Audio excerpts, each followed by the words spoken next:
Rev up your engines. Marco Villarreal says, I got an '02 Ford Focus. It heats up, but it doesn't give signs of it getting hot, only on a temperature gauge. I changed out the coolant temperature sensor. Could it be the head sensor?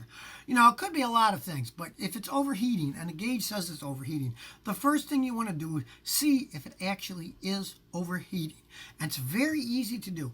I've got one of these infrared temperature guns. Now, the first one I got free when I was on TV doing a TV show, Crank It Up with CBS.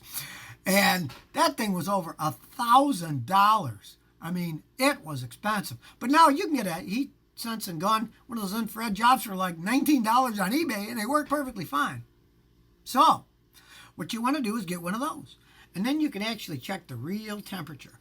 And if your gauge says it's like 220 and your gun says that it's only 200 or 190, you know the gauge isn't working right. And that could be the unit in the dash, could be a lot of things. But if it is actually overheating, you want to fix it. And I have a good video for that called How to Fix an Overheating Engine. Just watch that. It gives you every check you could possibly do to find out why an engine's overheating. So if you never want to miss another one of my new car repair videos, remember to ring that bell.